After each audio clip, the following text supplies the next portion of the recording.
Hello everyone. I am Nilesh Kumar Sen, Assistant Professor in ABES Engineering College, Ghaziabad. Today in this tutorial, we are going to learn about memory management.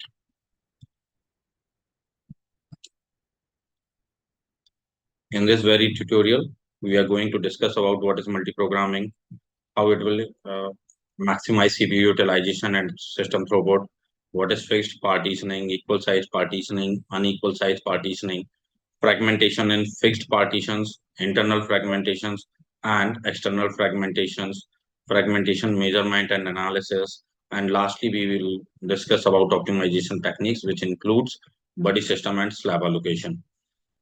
First of all, one need to learn about how many types of memories are there, which is accessed by the CPU. So these are, as you can see in this diagram, there are various memories, registers, cache memory, main memory, magnetic disk, optical disk, and magnetic tape. As we go upward, it will increase in cost per bit. And when we go downward, it will increase in the capacity and also the access time. So collectively, we can say that the registers are the fastest memory available for the CPU, and all the calculations is dependent on the registers. So now let us discuss in detail how the memory is fetched for the CPU and processed the data, and later on the updated part will be saved into the secondary memory.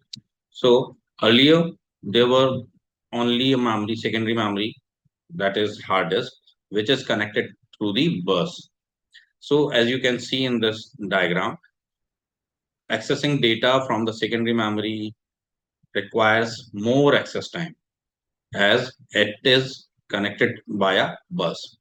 So, and fastest memory is what? Registers and cache memory. Since these are the smaller in size, so we cannot put all the processes or a larger process once in a whole for the CPU. So these registers and secondary memory are not capable enough to perform proper executions of memories. That's why we put a main memory, which is also known as RAM, random access memory, which in terms is higher in the size as compared to the registers and cache memory, but lower than the size to hard disk, but faster in access, but lower as compared with registers and cache memory.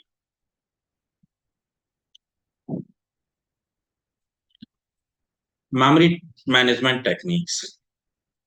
There are number of techniques available, as you can see in this uniprogramming and multiprogramming.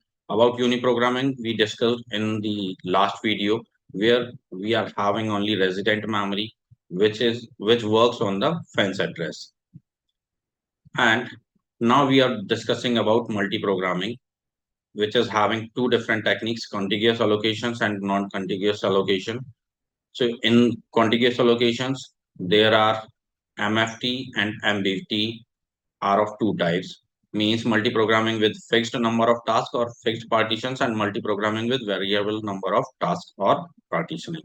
And non-contiguous allocation, or sometimes it is also known as virtual memory, which includes paging, segmentations, spaced segmentations, multi-level paging, inverted paging.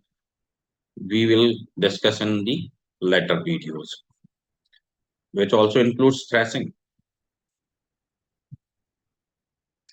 Now,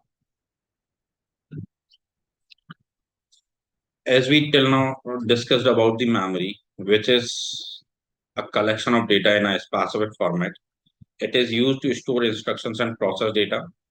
It comprises large array or group of words or bytes, each with its own location. Now we understand with an example how memory affects and how memory management is required. Now let us take an example that suppose there is a RAM of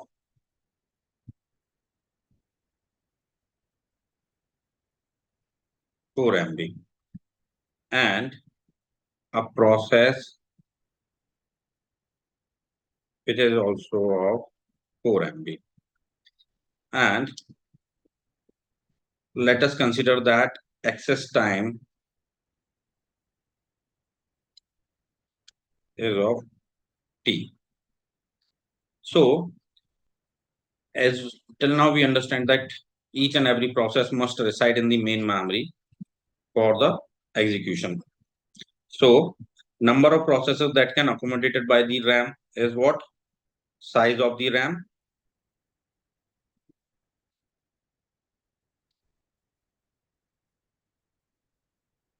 divided by the number of size of the process.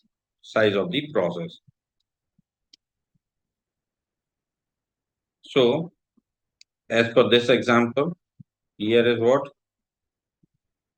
As we are having 4 MB of RAM, and size of the process is also a 4 MB.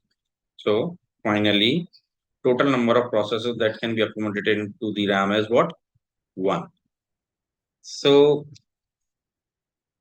now let us consider that the access time for the IO operations for that very process is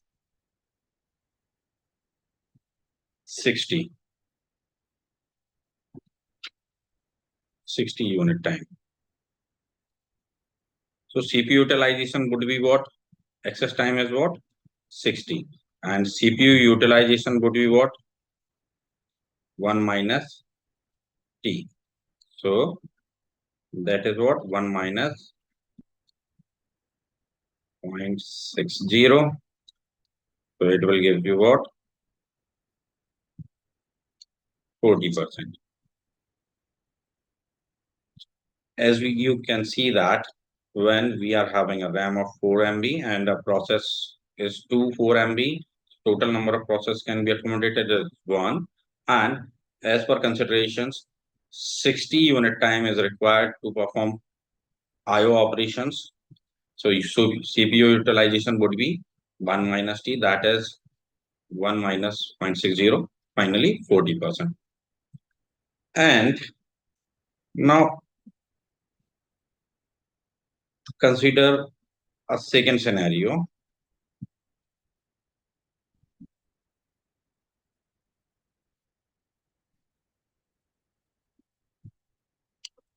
where we are having RAM of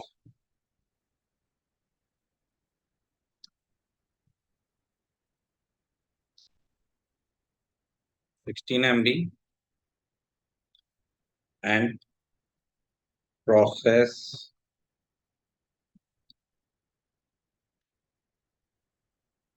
is of 4 MB. So total number of processes accommodated into the RAM is 16 by 4. Finally, total number of processes accommodated is number of 4 processes. And as per considerations, IO required access time for IO operations is what? 0.60 for a one process. Henceforth, for 4 processes, it would be 1 minus t to the power 4. Hence,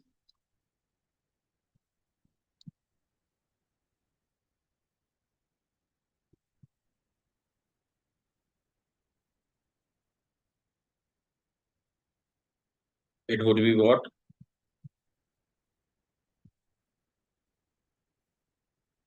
It will give you 72% approximately. So as you can see that when we increase the RAM size, number of processes that can accommodate it is increasing, and henceforth CPU utilization also increases.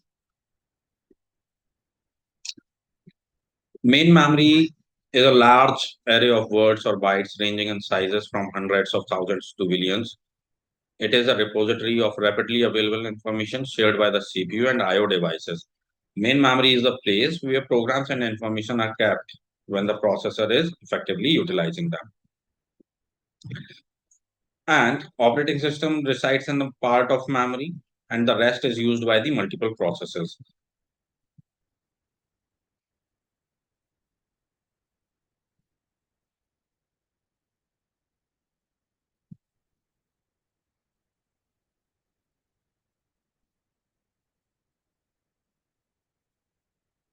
And these are the partitions available for the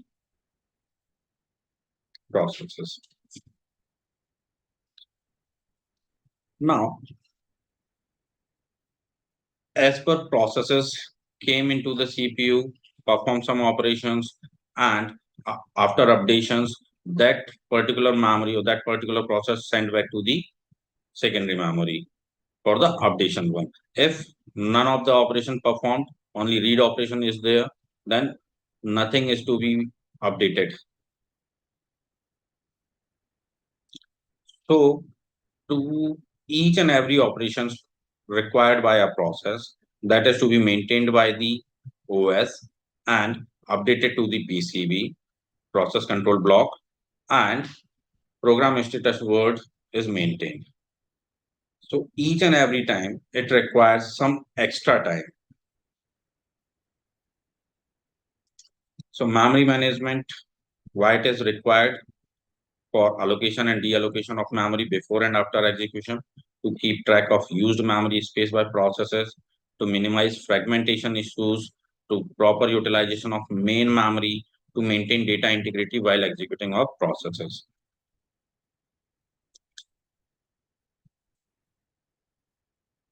As we discussed in the memory organization with the CPU diagram, there is a RAM and a CPU and a secondary memory. So there are two different addresses generated by the different memories and the CPU. An address generated by the CPU is known as logical address. It is also known as a virtual address one. And logical address space, it can be defined as the size of the process. As it is virtual, hence it can be changed. Physical address space, it is seen by the memory management unit. It is the task of a hardware device. It is also considered as physical address or a real address, and set of physical addresses corresponding to these logical addresses is known as physical address space. It is computed by MMU, memory management unit. There are two different types of loading mechanism be used whenever a process asking for the CPU and for deallocation too. That those are static loading and dynamic loading. In static loading, it is basically loading the entire program into a fixed address. It requires more memory space. And when it comes about dynamic loading, the entire program and all data of a process must be in physical memory for the process to execute. So the size of a process is limited to the size of physical memory. To gain proper memory utilization, dynamic loading is used. In this, a routine is not loaded until it is called. What does that routine means? Each and every task, whether it is of about stack, heap implementations, local variables, global variables, memory required, and process states, all those are considered as routines. These are residing onto the disk, which is in a relocatable load format. Means in this, let us suppose a process is of let's say 28 MB, and in our RAM there is not much enough space available to accommodate this very process. So what we'll perform in dynamic loading, we devise that very process into two or many parts, which is One is for immediate use and one for relocating. Means, as we are not having that much part inside the RAM, so first of all, immediate part would be accommodated as 14 and 14 MB. Let us consider that we divide the process into the two part, 14 and 14. So first of all, we accommodate 14 MB. Once the task is completed of that very 14 MB part, 14 MB, it will be deallocated from the memory and remaining part will be allocated. That is what the dynamic loading. Swapping. Swapping, it is a process is executed. It must have resided in main memory. It is a process of swapping a process temporarily into a secondary memory from the main memory, which is fast compared to secondary memory. It allows more processes to be run and can be fit into memory at one time. Meaning what? As you can see that in our main memory, that is the part fixed for operating system, and latter part is the user area, and it is separated by fence address.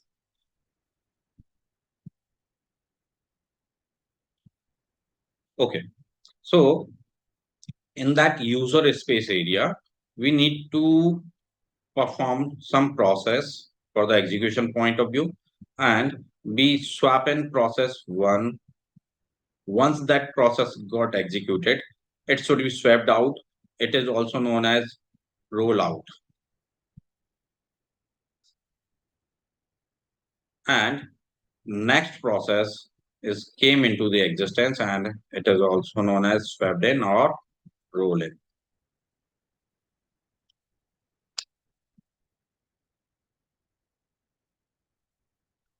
Compaction. It is a technique to collect all the free memory present in the form of fragments into one large chunk of free memory, which can be used to run other processes. It does that by moving all the processes towards one end of the memory and all the available free space towards the other end of the memory, so that it becomes contiguous. It is not always easy to do compactions. As you can see that in the main memory, in contiguous allocation, that is the space accommodated by a process as per its requirement, and after some free part, it also the other part of the main memory is allocated for the different process, and so on, and that is what the free space. So in this particular scenario, we are having some free space too, even though we are not able to accommodate some other process, as it is not contiguous in the manner. To do so, what one need to do is compaction. In this compaction, we shifted all the occupied space at the one end and all the free space at the other end. Hence, to make the memory is free space in contiguous allocation, so that the new process can came.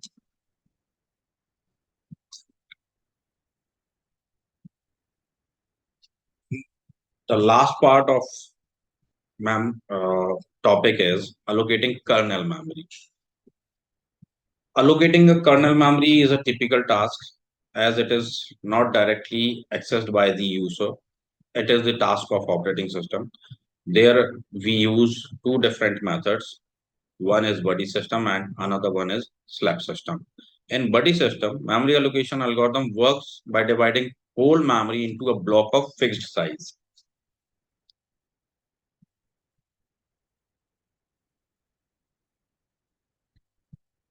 Let us consider that there is a part, each partition is of 10 MB or 20 MB. When a request for memory is made, the algorithm finds the smallest available block of memory that is large enough to satisfy the request. Now consider that there's a process required 8 MB or 7 MB.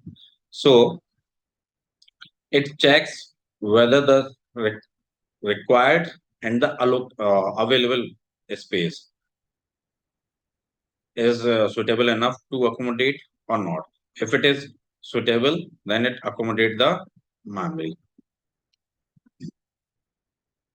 Otherwise, it splits into two smaller blocks of equal size. Let's suppose we are having a memory of 14 MB. In that scenario, it divides the whole process into two parts and accommodate accordingly. And these smaller parts are known as buddies, which later combined to make the whole process once the task is completely executed.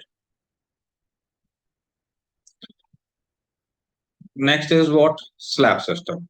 Slab system again is a memory allocation algorithm for a kernel memory that is designed specifically for kernel.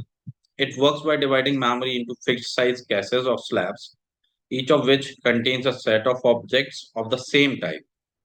When a request for memory is made, the algorithm first checks if there is an available object in the appropriate slab cache. If there is, that object is returned. If not, the algorithm allocates a new slab and adds it to the appropriate cache. Now, take an example. Request of 25 KB is made, then block of size 32 KB is allocated. In this, we are having total size of 120 KB, which is large enough to accommodate 25 KB. Henceforth, we divide that very memory into two parts that two equal size. It is known as cache or slabs. Each of these are 64 KB. Since it is again a too much memory to accommodate 25 KB, henceforth, we further divide that 64 KB into two equal size of blocks or slabs, which is of 32 KB. Now, it will again check what is required. Since it is 25 KB and 32 KB is approximately similar, or I can say a large enough to accommodate, hence it will accommodate the 32 KB block for that 25 KB. To prepare this video, these are the references. Thank you.